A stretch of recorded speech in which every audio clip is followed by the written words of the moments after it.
ನನಗೆ ಆರೋಪಿ ಪರಿಚಯ ಆಗಿದ್ದು ಸುಖಿ ರೆಸ್ಟೋರೆಂಟ್ ಅಂತೇಳಿ ರಾಣೆಬೆನ್ನೂರು ಹತ್ರ ಚಳಗೇರಿ ಟೋಲ್ ಗೇಟಲ್ಲಿ ಹೋಟ್ಲು ಮಾಡ್ತಾಯಿದ್ದೆ. ಅದನ್ನು ವ್ಯಾಪಾರ ತೊಂದರೆ ಆಗಿದ್ದಕ್ಕೆ ನಾವು ಬಾಡಿಗೆಗೆ ಕೊಡಬೇಕು ಇಲ್ಲ ಮಾರಬೇಕು ಅಂತೇಳಿ OLXಲ್ಲಿ ಮಾರಾಟಕ್ಕೆ ಹಾಕಿದಾಗ ಬಂದು ಪರಿಚಯ ಆದ ವ್ಯವಹಾರ ಮುಗಿಲಿಲ್ಲ. ಅದಾದಮೇಲೆ ನಾನು ಹೋಟ್ಲ್ ವ್ಯವಹಾರದ ಹೊರಗಡೆ ಬಂದೆ. ಅದಾದಮೇಲೆ ಆರೋಪಿ 9 ತಿಂಗಳ ಕಾಲ ನನ್ನ ಸಂಪರ್ಕದಲ್ಲಿದ್ದ. ಹಾಗೆ ಬರೋದು, ಪರಿಚಯದಲ್ಲಿ ಬರೋದು, ಟೀ ಕುಡಿಯೋದು, ಮಾತಾಡೋದು ಮಾಡ್ತಾಯಿದ್ದ. ಒಂದು ಫೈನ್ ಡೇ ನಂದು ಹಿಂಗೆ ಒಂದು ಬಿಸ್ನೆಸ್ ಇದೆ, CL9 ಒಂದು ಅಬ್ಕಾರಿ ಲೈಸೆನ್ಸ್ ಇದೆ ಶಿವಮೊಗ್ಗದಲ್ಲಿ. ನಾನು ಚಾಲನೆ ಮಾಡೋಕ್ಕಾಗ್ತಿಲ್ಲ, ಅದು ನಮ್ಮ ತಂದೆ ಹೆಸರಲ್ಲಿ ಇರೋದ್ರಿಂದ ನಾನು ಟ್ರಾನ್ಸ್ಫರ್ ಮಾಡಿಕೊಡ್ತೀನಿ, ನನಗೆ ಹುಷಾರಿಲ್ಲ, ಸೊ ನೀವು ಆ್ಯಕ್ಟಿಂಗ್ ಪಾರ್ಟ್ನರಾಗಿ ನೀವಿರಿ, ನೀವು ನಡೆಸ್ಕೊಂಡು ಹೋಗಿ ನಾನು ನಿಮಗೆ ಪಾಲ್ದಾರ ತಗೋತೀನಿ ಅಂತೇಳಿ ಸ್ವಲ್ಪ ಹಣ ಕೇಳ್ಕೊತ ಬಂದ. ವಿಚಾರನ ಯಾರು ಇದನ್ನು ಬಯಲುಪಡಿಸ್ಬೇಡ್ರಿ, ಅದು ಇನ್ನೂ ಲೀಗಲ್ ಮ್ಯಾಟ್ರ್ ಇದೆ, ನಾಳೆ ಬಯಲಾದರೆ ತೊಂದರೆ ಆಗುತ್ತೆ ಅಂತೇಳಿ ಹಾಗೆ ಮಾಡ್ಕೊಂಡು ಅದಕ್ಕೆ ದುಡ್ಡು ಬೇಕು, ಇದಕ್ಕೆ ದುಡ್ಡು ಬೇಕು, ಹಿಂಗೆ ಅಂತೇಳಿ ದುಡ್ಡು ಇಸ್ಕೋತಾನೆ ಬಂದ. ಕೊನೆಗೆ ಹೇಳಿದ ಡೆಡ್ಲೈನ್ಗಳೆಲ್ಲ ಮುಗಿದ್ವು. ಕೊನೆಗೆ ಅವ್ನು ಬರಲಿಲ್ಲ ನಮ್ಮ ಹತ್ರ. ನಾವೇ ಅವ್ನ ಮನೆಗೆ ಹೋಗಿ ಕೂತ್ಕೊಂಡ್ರೆ ಇವತ್ತು ನಾಳೆ ಅಂದ್ಕೊಂಡು ನಾನು ಹಾಸ್ಪಿಟಲಲ್ಲಿದ್ದೀನಿ, ಇಲ್ಲಿದ್ದೀನಿ ಅಂತೇಳಿ ಸುಳ್ಳು ವ್ಯವಹಾರದಲ್ಲಿ ಅದು ಇದು ತೋರಿಸ್ಕೊಂಡೇ ಬಂದ. ಕೊನೆಗೆ ಬೇಸತ್ತು ಮನೆ ಹತ್ರ ಹೋಗಿ ದುಡ್ಡು ಕೇಳೋಕ್ಕೆ ಹೋದರೆ, ನಾನು ನಿಮಗೆ ಅಟ್ರಾಸಿಟಿ ಕೇಸ್ ಹಾಕಿ ನಿಮಗೆ ಒಳಗಡೆ ಹಾಕಿಸ್ತೀನಿ, ನಮ್ಮ ಮಾವ SP ಇದ್ದಾರೆ ಅಂತೇಳಿ ಎಲ್ಲ ಸುಳ್ಳು ಕತೆ ಹೇಳಿ ಮಾಡ್ತಾ ಬಂದ. ಕೊನೆಗೆ ಬೇಸತ್ತು ನಾನು ನಮ್ಮ ಅಣ್ಣಗೆ ಹೇಳಿದೆ. ನಮ್ಮ ಅಣ್ಣವ್ರು ಹೇಳಿದ್ರೆ ಕರ್ಕೊಂಡು ಬಂದು ಇಲ್ಲಿ ನಮ್ಮ ಜುರಿಸ್ಟಿಕ್ಷನ್ ಅದು CN police station, cyber crime police ಸ್ಟೇಷನ್ಗೆ ಬಂದು ನಾವು ಕಂಪ್ಲೇಂಟ್ ಕೊಟ್ವಿ. ಕಂಪ್ಲೇಂಟ್ ಕೊಟ್ಟರೆ ಅವರು ಸತ್ಯರ್ಕೊಂಡು ಇದು FIR ಮಾಡಬೇಕು ಅಂತೇಳಿ ನಮಗೆ ಒಂದು 5 ದಿವಸ ಬಿಟ್ಟು ಬಂದ ಮೇಲೆ 17 July 2023 56/2023 FIR number FIR register ಮಾಡಿಕೊಂಡ್ರು.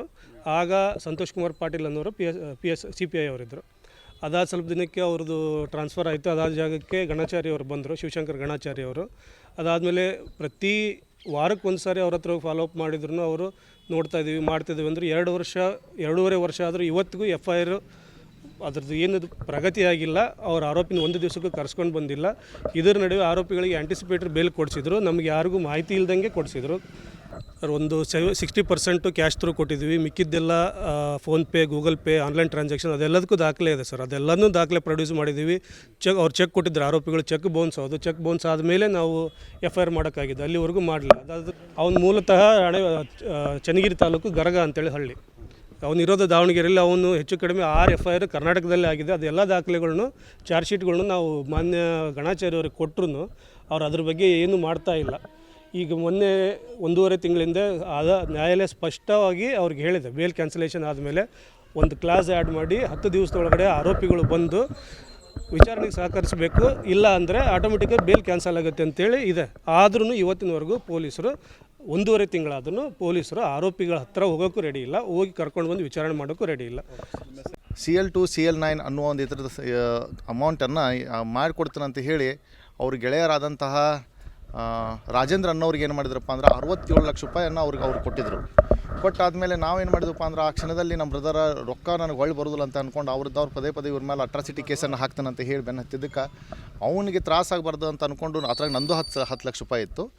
ಆ ಕಾರಣಕ್ಕೆ ಆ ಟೈಮ್ನಲ್ಲಿ ಬಂದು ನಾವು ಇಲ್ಲೇ ಹಾವೇರಿ CN ಸ್ಟೇಷನ್ನಲ್ಲಿ ಒಂದು ಕಂಪ್ಲೇಂಟನ್ನು ರೇಸ್ ಮಾಡಿದವಾಗ, ಆ ಕಂಪ್ಲೇಂಟ್ ಇವತ್ತಿಗೂ ಕೂಡ FIR ಆದರೂ ಕೂಡ ಇವತ್ತಿಗೂ ಒಂದು ದಿವಸಕ್ಕೂ ಕೂಡ ಅವರು ಇದ್ದಾರೆ ಆರೋಪಿಯನ್ನು ತೊಗೊಂಡು ಇವತ್ತಿಗೂ ಒಂದು ದಿವಸನೂ ಅವನನ್ನು ಕೂಡಿಸ್ಕೊಂಡಿಲ್ಲ. ಅದಾದಮೇಲೆ ಕೆಲವು ಒಂದು 6ರಿಂದ 8 ತಿಂಗಳಾದಮೇಲೆ ಏನು ಮಾಡಿದ್ರಪ್ಪ ಅಂತಂದ್ರೆ, ಈ CN ಸ್ಟೇಷನ್ನಲ್ಲಿರುವಂತಹ CPI ಅವರಾದಂತಹ ಗಣಾಚಾರಿ ಸರ್ ಅವ್ರು ಏನು ಮಾಡಿದ್ರಪ್ಪ ಅಂದ್ರೆ, ಅಮೌಂಟ್ ಒಬ್ಬ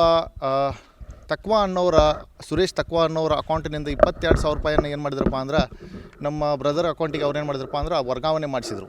ಅದು ಅವ್ರು ವರ್ಗಾವಣೆ ಮಾಡಿದ ಮೇಲೆ ವಾಟ್ಸಪ್ ಕಾಲ್ ಮಾಡಿ ಮುಖಾಂತರ ಅವ್ರಿಗೆ ಮಾತಾಡಿದ್ರು ಅವರು, ಇಲ್ಲ ನಿಮ್ಗೆ ತಕ್ವಾ ಅನ್ನೋರ ಅಕೌಂಟಿಂದ 22,000 ರೂಪಾಯಿನ ಹಾಕ್ಸಿದ್ದು ಅಂತ ಹೇಳಿ.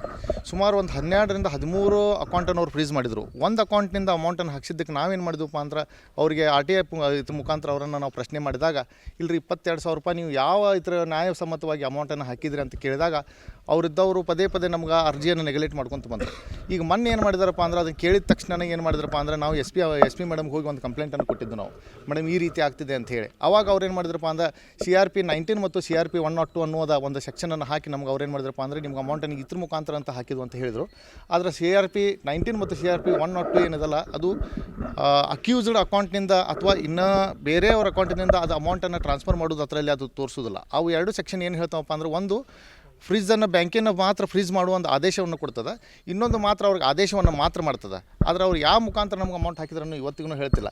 ಇದು ನೇರವಾಗಿ ಏನು ತೋರಿಸುತ್ತಪ್ಪ ಅಂದ್ರೆ ಅವರಿದ್ದವ್ರು ಆರೋಪಿ ಕಡೆಯಿಂದ ಅಮೌಂಟನ್ನು ದುಡ್ಡನ್ನು ಇಸ್ಕೊಂಡು ನಮ್ಗೆ ಅವ್ರು ದಾರಿ ತಪ್ಪಿಸತ್ತಾರೆ.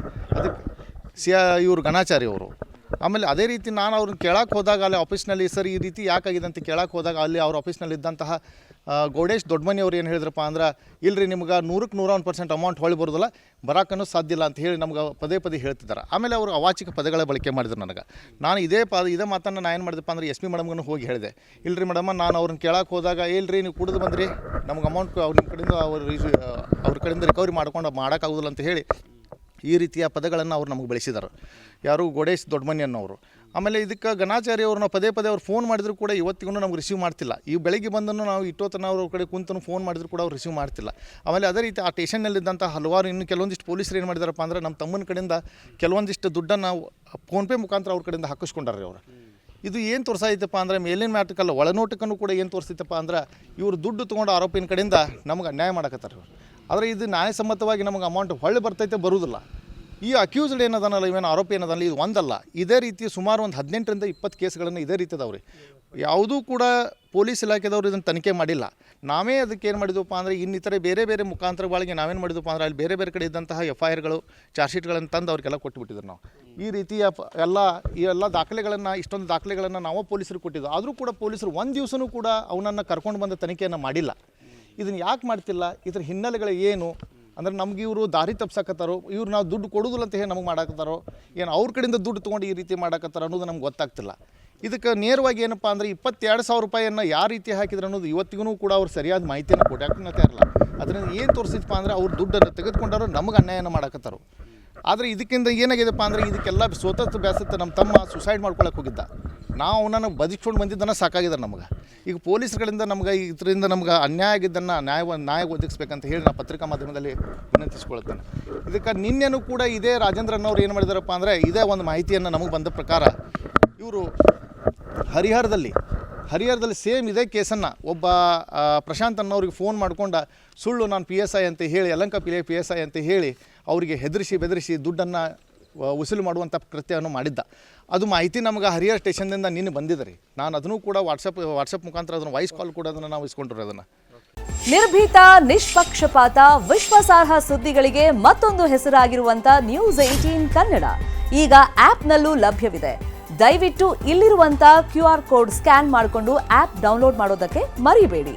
ನಿಮ್ಮ ಬೆಂಬಲ ಹೀಗೆ ಸದಾ ನಮ್ಮೊಂದಿಗಿರಲಿ. ಧನ್ಯವಾದ.